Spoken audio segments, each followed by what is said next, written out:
Morning. Thank you thank you Digital Hub for inviting Comsure along to talk about a topic that should be hot on everybody's agenda.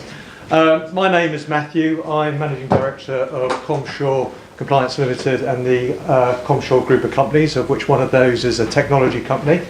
And I claim to do this thing called regtech. Not quite sure what that means, but apparently it's quite funky. So GDPR, General Data Protection Regulations, is what we're here to talk about today. We only have an hour. I would really like about 3 days to do this. So please forgive me if I don't cover everything that you may want to cover today. But hopefully what I'm going to do is give you some thought leadership and ideas to take away. Mark, my colleague, is going to be taking the second part of this session. We are both going to be around afterwards if you want to ask any questions. So, Mark Allenet, we have a bio on the next slide which I'm not going to talk through. He's the guy in the sports jacket. He says that looks modern, so he's the techie. Me, I'm the bloke in the suit. My background's financial services, but I've spent my life in regulation. What I do is make sure that my clients don't fall below the standard, and the standard is laws and regulations. Now, the clue of why I'm standing up here is we're going to be talking about regulations, not laws. And there's a change, and hopefully that change and that dynamic will become apparent to all of you as we go through this presentation. So I'm the boring bloke, he's the funky bloke, okay? So I run a regulatory advisory business. I'm going to be hopefully looking after my clients in regard to making sure that they follow these regulations as well as all the other regulations. I'm a data processor as well as a data controller. Mark, he doesn't like the expression, but he has had skin in the game since the 80s. I met him many years ago. He was talking about computers and data going back to the 1980s. So between the two of us, I think we've got some ideas of where this is going outside of what is defined in law and other guidance notes. So, what we're going to cover, I'm going to trot through this because there's quite a bit of areas we're going to deal with. I want to touch with how the law is constructed, what we should be thinking about, and then what Mark's going to do is start going into some of the sort of elements of the law, some important areas, so rights of individual, what is personal data, and the like.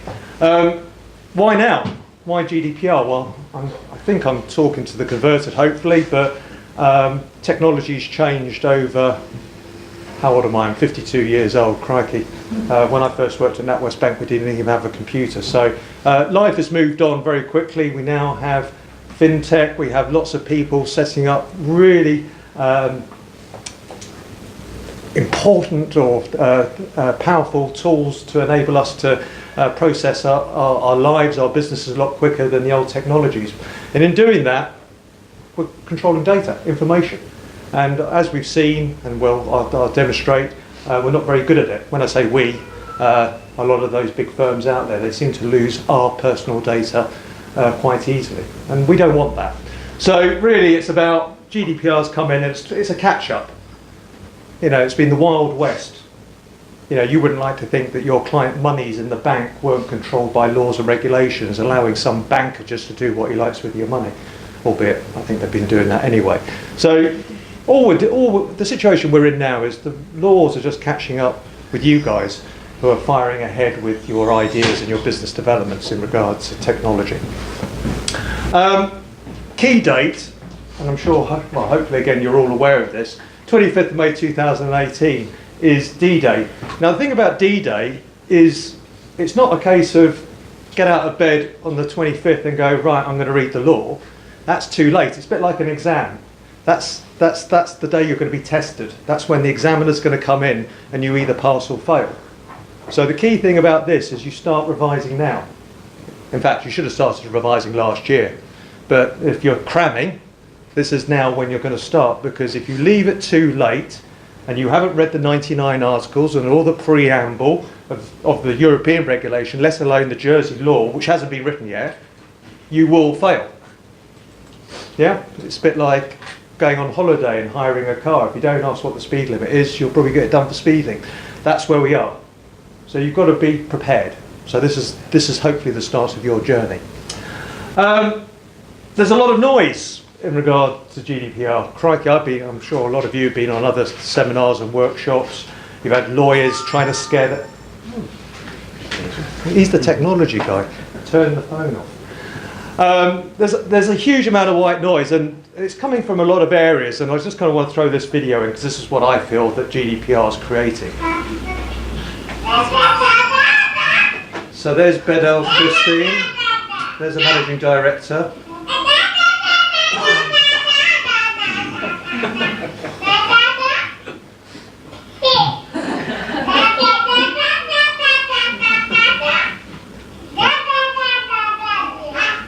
Here's my fee note. Okay, yeah. They just go on, by the way. Honestly, it's 2.5 minutes.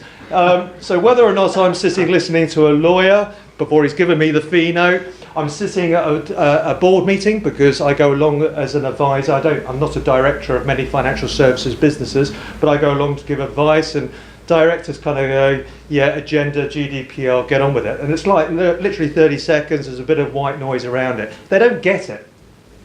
You know, if you think, compare and contrast, British Airways, you know, there was a thing in the Times, 2 days ago, a little article about how British Airways just don't get technology, which is why they had their problem.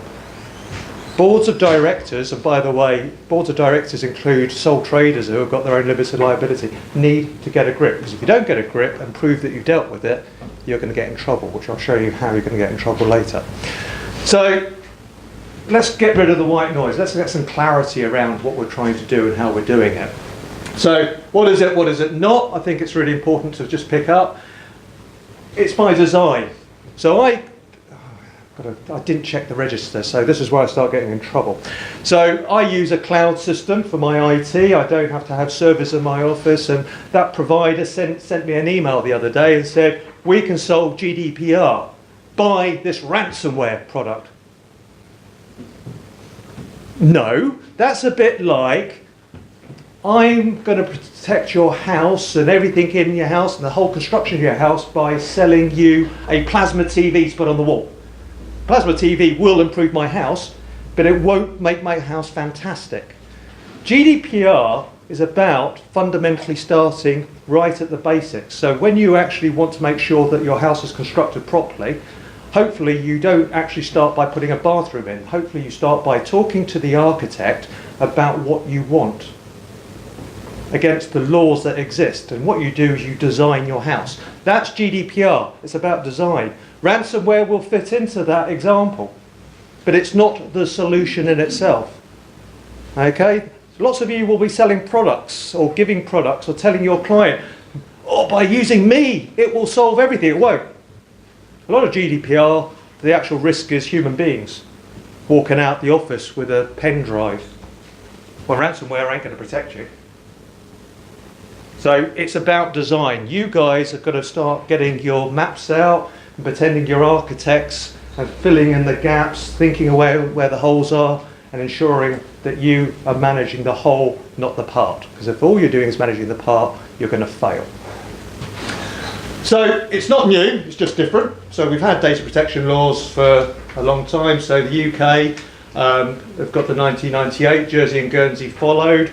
We have, you know, I had a quick look at them today to remind myself, because to be honest, don't tell anybody this, I don't really read the law in regard to data protection. I just fill in the form every year, pay my 50 quid and I move on. That's what most people do. And they do that because they're not worried, they're not scared. And the reason they're not worried, not scared, is because Emma, who's our data regulator, information security, she's a nice regulator. But that could change, because the one big difference is the regulator's going to get teeth. Now, I had Emma at one of Comsure's workshops recently, and I was quite disparaging, which I had to apologise, because I kind of accused Emma of not being a proper regulator. And I realise this is on film, and I do apologise, Emma, because Emma's been a very good regulator. However, her modus operandi changes with regulation. Now, I don't know if she sees that yet, or she knows it, because she hasn't been given her brief from government. But going forward, the regulations have got bite. And if it isn't Emma biting, it will be somebody else biting in her name. And for certain industry sectors, my sector in particular, financial services, believe me, they're sharp teeth ready to bite. So if any of you are dealing with financial services, this is imperative that we get it right. So it has big teeth. So I'm sure you're all familiar with the fails, so I'm not going to go through these in any detail, but TalkTalk, Yahoo, Tesco's, we're rubbish at managing data. We're rubbish at it. It's every other day I've got the alert from ICO in the UK just telling about all their fines they're issuing. So you'd argue that there's teeth already within data protection. Well, the teeth get more because the fines are going up. Maximum of 20 million euros. 4% global turnover, whatever the biggest is. That's a lot of cash. If you do the math, Tesco's 1.9 billion, Yahoo 90 billion, 3Mobile 84 million. Those numbers go up quite considerably because of the calculation within the new regulations. And this is a standard, and the reason they're regulations is because it's Europe-wide. They are across all boundaries. Now, the Isle of Man have just adopted GDPR in whole. It's just one line of law. Jersey are sending all the Jersey lawyers off to rewrite the damn thing to come back to the beginning. But that's Jersey lawyers just making a bit more money, I think. But we haven't even started writing our legislation. But you can't wait. Those fines will be in there. So difference between data protection and GDPR, the reach. GDPR, data protection is quite singular. GDPR has extraterritorial reach. Enforcement, you're going to have somebody enforcing this a lot further than we've had in the past. The penalties are astronomically going up. We've got to have officers employed within our organisations. Different jurisdictions are going to have different limits on that. So GDPR in general says, well, 250 employees above, but Germany says no, any firm with 10 people has to have an officer. So how are you going to manage that if you're a small firm? How are you going to, how are you going to fund that? What are you going to do with data breaches? Because if you don't report data breaches within the timeline, you're going to be penalised. Data removal, when should you? Could you? How do you do this? Do you tell your client when you do it? Is it in the terms of business with your client? Have you hidden it in little small print? Because that's not what this is about. It's ensuring that there's clarity between you and your client. Privacy by design.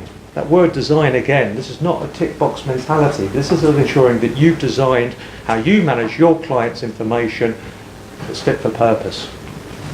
And do I opt in rather than opt out? So we saw Flybe recently being punished, we saw Honda being punished for their marketing. So those of you that are managing marketing for your clients, are you contacting people because they've asked you to, or are you contacting people because you've just got a big Rolodex? If you don't know what that is, that's an old thing that used to have lots of names and used to just collect names. Don't do it. Don't contact me because I don't want you to contact me. And if you do contact me, I'm going to go for you with the regulator who's got teeth. Yeah, you know that. I know that. Stop marketing me with your rubbish products. I'm not interested. That's what this is about. It allows the power come back to me, the consumer. This is where it gets to me, my world now. So it's about accountability. So this is all about making sure you, the businesses with data, are able to demonstrate compliance with this GDPR, and it's mandatory, i.e. you have to do it. Welcome to my world, guys. Staff training. You've all got to have training. And by the way, this probably doesn't cut it, I'm afraid to tell you. It has to be a little bit better than this. You know, a little hour every year giving you a bit of sort of high level stuff probably doesn't cut it. It may cut it with your receptionist, it may not cut it with somebody else. You've got to work that out. Internal audits of what you do. You've got to audit how you process information. What does an audit mean? It means you have to start from the beginning and follow it through and see where it goes. Which server does it sit on? What silo? What, which filing cabinet? If you haven't done that, you haven't audited. HR reviews. That's checking your employees. What information do you hold? In appraisals, have you talked about this? HR, go back to training. You've got to have the officer in certain circumstances, because I don't know what Jersey's rules are going to be. Let's say Germany's down to 10. GDPR across Europe is saying 250. officers are going to have either in-house or outsourced. You're going to have somebody who's looking after this. You've got to prove it. You've got to have documentation. It's from my word. If you can't prove it, you're guilty. So someone's going to ask you in the future why you didn't do something in 2018 in May, and you're going to go, well, I did it. And I'm going to go prove it. And if you can't prove it, well, guess what? I'm going to get my calculator out and work out which is the higher. I'm going to get, that's the way it works. Meet all the principles. That's what I do for a job. I'm really boring. What I do is I get the law, I write them down in the left-hand column, and then across the right-hand side I say, how do I meet this requirement? So there's definitely 99 articles, so I've got to do that. So I've definitely got 99 rows to work on at the moment. The trouble is, within each of those articles there's subdivisions, so I've probably got about 300 rows going at the moment, where I've got to go each of those rows, have I met that requirement? Then, how have I met that requirement? And then, how do I continue meeting that requirement? So it's continual, it's the fourth bridge. You don't just do it in May 2018 and move on. You've got to be doing this all of the time. Impact assessments. It's like health and safety. Health and safety you have to do. You have to do a risk assessment. If you're having an event, you have to do health assessment. Jersey Digital has to do a risk assessment of this building to make sure that nobody trips over something, and you've got to make sure you understand the risk and the impact of holding data. Which brings me to strict liability and reverse burden of proof. I'm not a lawyer. I worked with a law firm for a couple of years, but worked out that there's too much money in it, so I left. In law, most laws, when you get prosecuted, require two elements. It requires the act, and it requires a thing called the mens rea, the intent. It requires those two bits. GDPR, in a lot of this, is called strict liability. What we do is we take away the mens rea, the intent, and we're left with just the act. The law says, if you committed the act, you're guilty. Whether or not you intended to have the act in itself. So we see that in health and safety. So if Marks and Spencer sold you some meat that was supplied by an abattoir on the other side of the world, and that abattoir wrapped up the meat, and Marks and Spencer sold it, and you were poisoned and ill, you could sue Marks and Spencer's, even though it's not, how would they know the meat? But they sold you it. So you see a lot of strict liability in health and safety in regard to food. Well, strict liabilities in here. If you've made the error, whether or not you intended on making the error or not, you had the error. And then you've got this concept of reverse burden of proof. Reverse burden of proof is, well, okay, I found the problem. Tell me why you're not guilty. I'm now putting the onus onto you to show me why I should not fine you. It's fantastic. We're starting to see it in financial services regulation. So that's the prove it now, because if you can't go to your filing cabinet or go to whatever sort of technology you use to get your prove it out, you're guilty because you've got nothing to demonstrate why you're not guilty. So strict liability says if something happens and it's against one of those 99 articles, you're going to be guilty. However, if you can roll out a defence, maybe you won't get fined. I'm not going to go through the directive clauses, but I've just given you an example of both the strict liability and the reverse burden of proof from the current drafting of GDPR. But be wary of strict liability, be wary of reverse burden of proof. It really is going to bite you if you haven't prepared. Okay, so how do we manage this? Well, we can manage it. So remember my accountability slide. Everything from training to audits, mapping. Get all that done. Make sure that you've done that. Make sure you know what personal data you hold. Make sure you understand the rules for certain things like storing, sharing, disposing of certain data. Make sure that you've identified the officer, whether or not it's an in-house officer or an outsourced officer. But make sure that you've got an officer. Make sure that you understand your policies. You've got to write a policy, because that's your prove it. The policy of, I don't know, fintech Inc., of which is made up of one person, you've got to write yourself your own policy. It's bureaucracy gone mad, but if you don't do it, I ain't going to believe you when I interview you because you've lost all your clients' data and you're a data processor. What was your policy? What were your rules as an individual running your fintech company? If you're not doing that, you've got no defence, guys. etc., etc. But key slide, that accountability. Start with that at a macro level and start working your way through it. So, benefits and opportunities. Believe it or not, so I've got to the point of saying this is going to scare you, so all retire now, go and sell ice creams and deck chairs down at St. Wands. Actually, GDPR does bring benefits, and it is going to, I think, sort out the wheat from the chaff, and I think you'll get some companies going that way because they're actually showing clients that they care. I want to deal with clients that protect my money. I want to deal with firms that protect my money, my assets, and my data. I think that's really important. Those two things are really important to me. So, remember, it's valuable assets, personal information. You respect your clients. Use it as a marketing tool. Yeah, you're not cheap. You know, cut corners. It will provide an advantage, particularly in finance, particularly somewhere like Jersey. You know, got global community. We protect our confidentialities. Clients come here because things are protected. The trouble is, information is going from Jersey to New York to Paris to London. How do I manage that properly? So, lots of opportunity. Lots of opportunity if you manage it well. So, just think about Just Eat. Just Eat. Who are Just Eat? Just Eat sound like someone that cooks food. Well, they don't. Just Eat ensure that people who cook food can deliver to their clients. So if I'm a pizza delivery takeaway firm type thing, I'm not going to worry about dealing with clients and their data.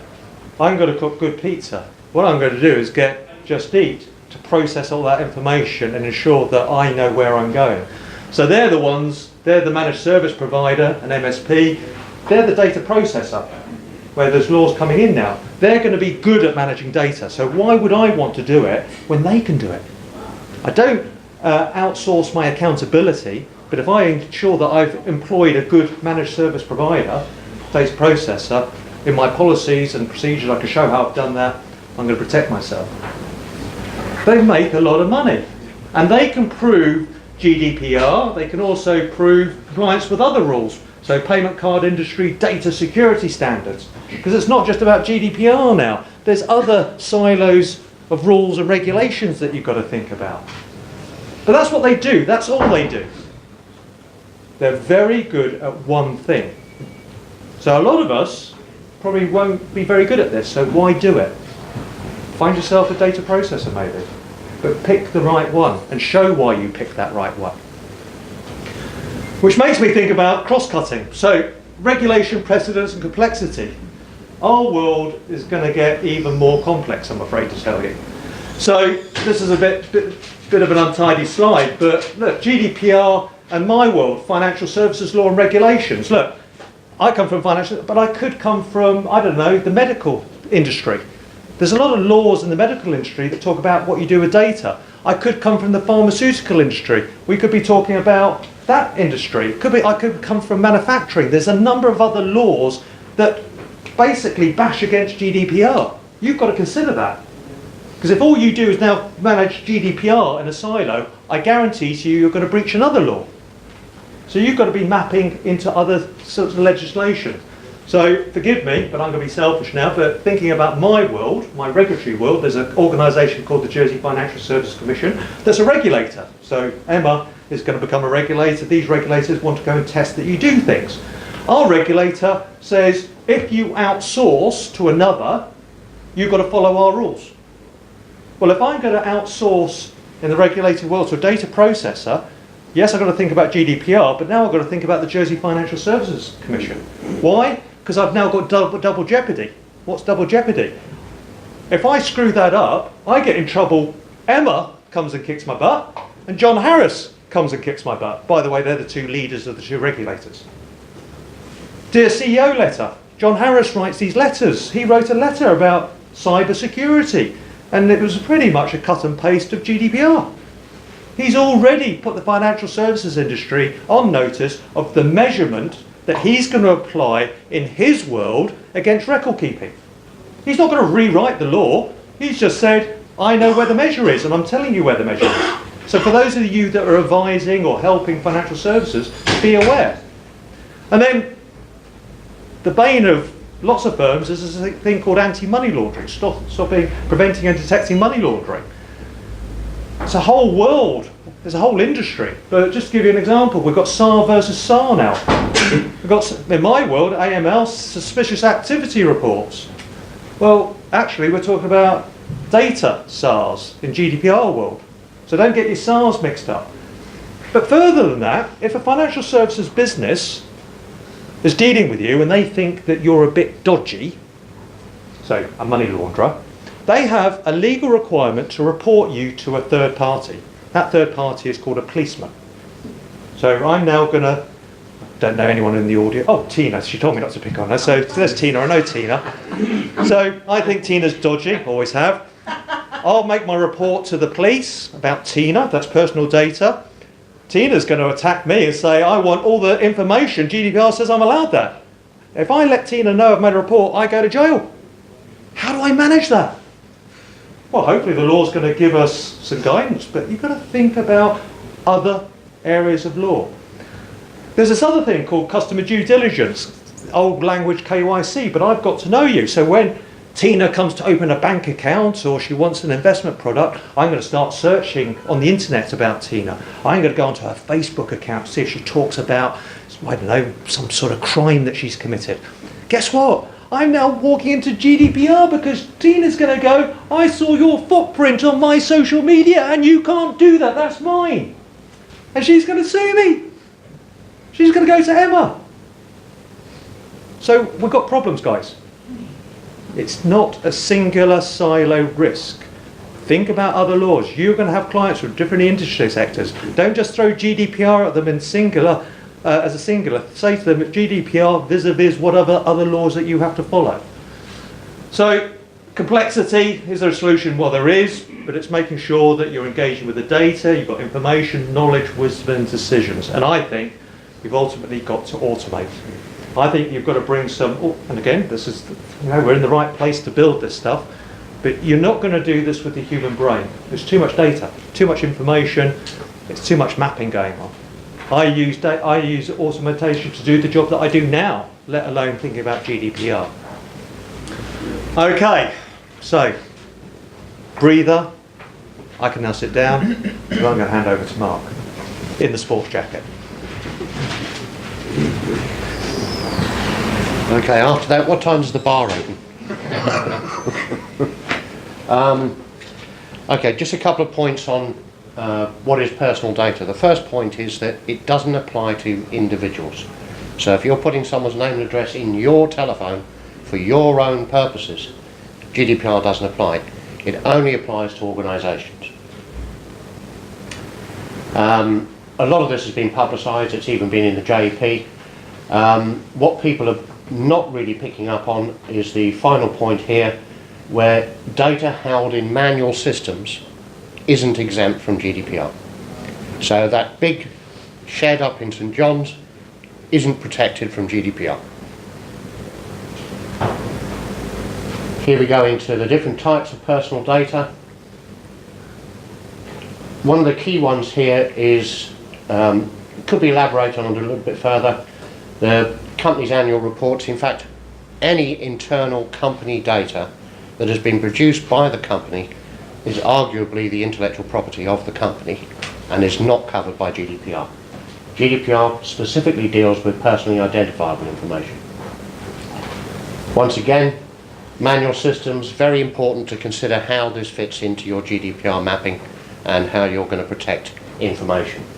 The point here on pseudo anonymisation, if you can pronounce it, key coded, in other words, you're referencing clients by an account number, that isn't protected from GDPR. People can find out who is behind the account number. Special categories we'll come on to next. Here we're talking about very personal information, so for example your genetics, your racial or sexual preferences. These are all covered by GDPR, and there are specific treatments on how you deal with them and how you protect them. Lawful processing. A lot of these are common sense. Number 5 specifically deals with governmental organisations, number 3, predominantly with court and legal aspects, but the rest pretty much apply to everybody or every organisation. Well, these provide some of the rights, some of the questions that you're going to get from or can get from your data subjects. And you have to be able to answer each one of these questions accurately and record why you gave the appropriate answer. This comes back to reverse burden of proof.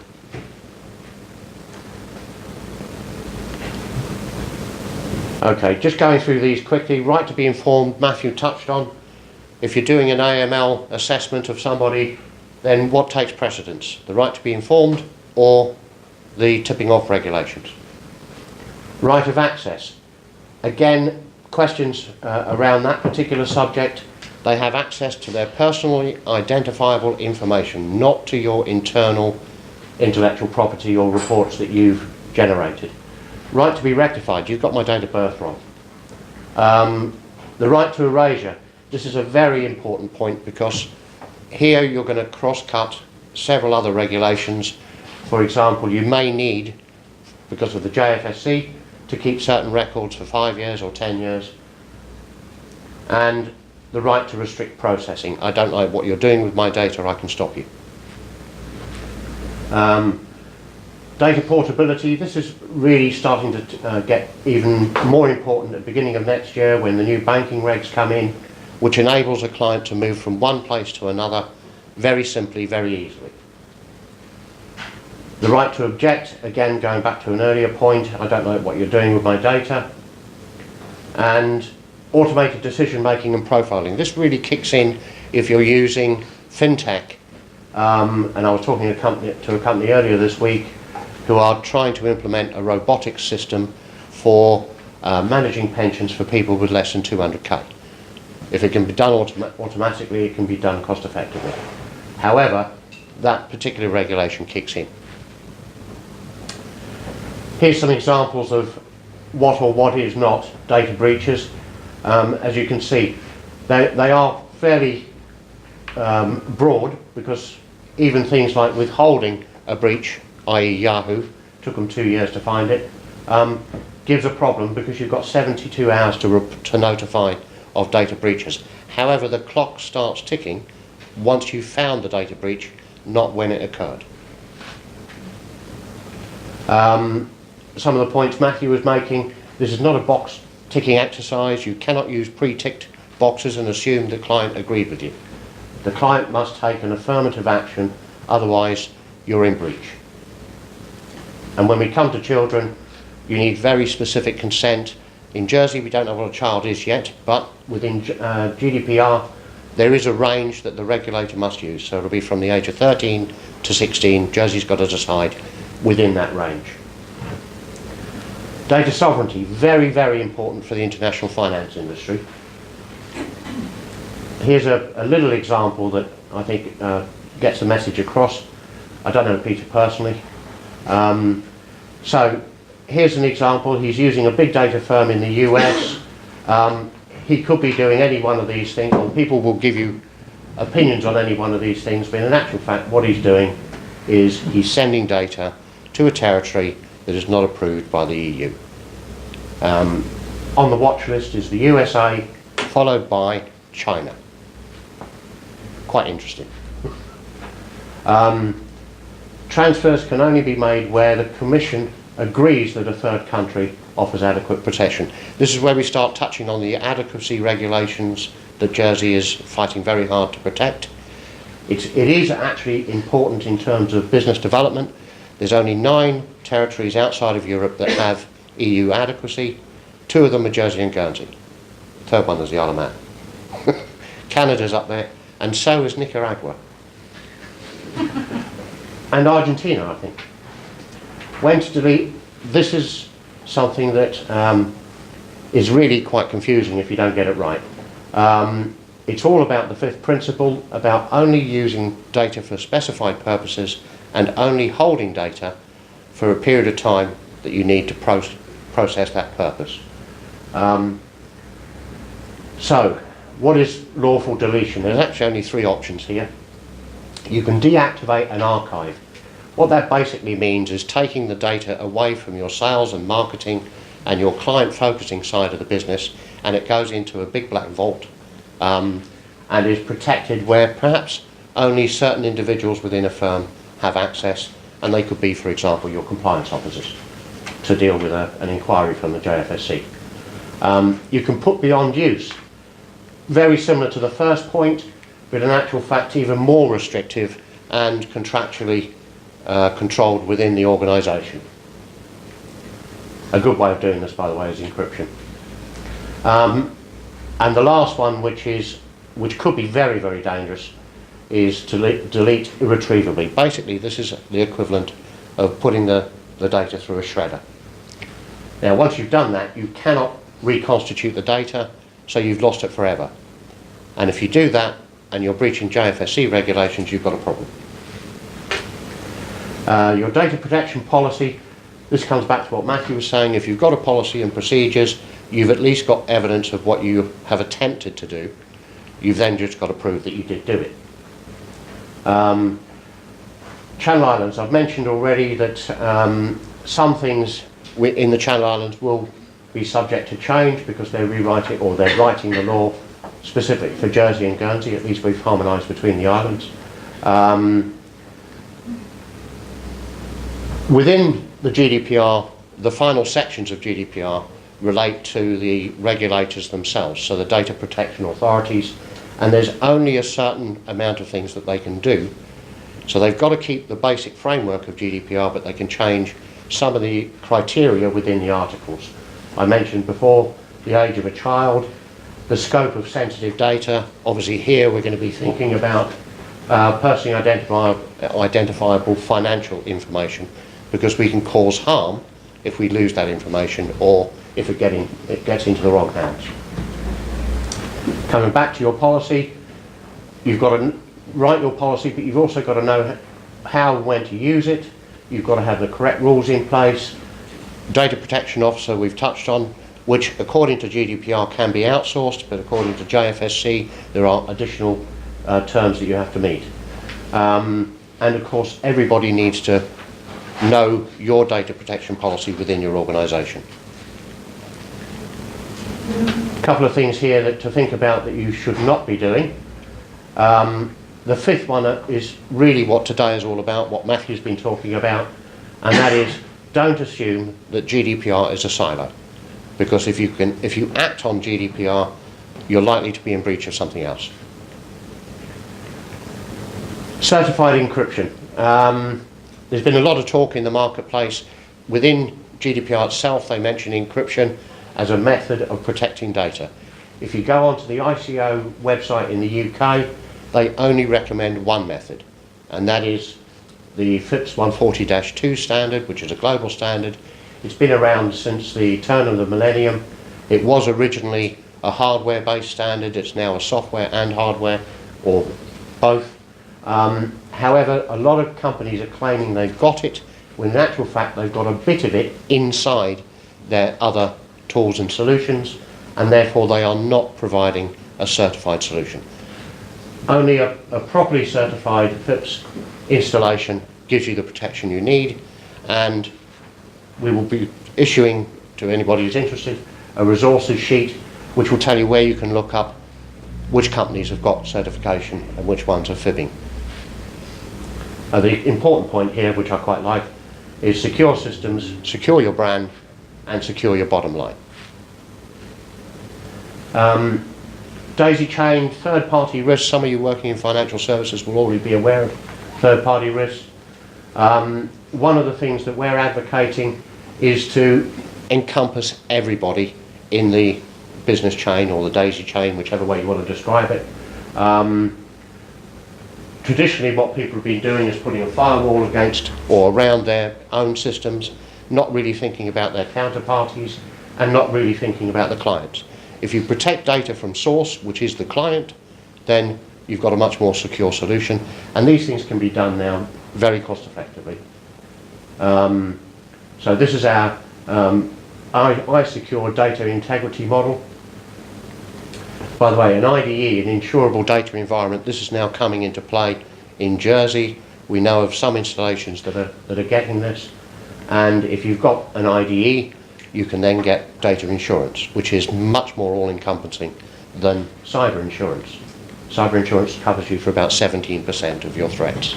Data insurance, oh, that button again. Data insurance covers you for about 100% of your threats. Oh, sorry, 97. Data protection officer and certified training we've touched on already. Not every organisation needs a data protection officer. They can be outsourced.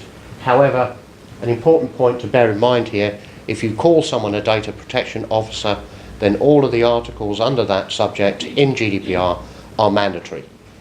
If you call somebody a data protection advisor, they can be doing a very similar job, but a lot of the mandatory heavy articles don't necessarily apply.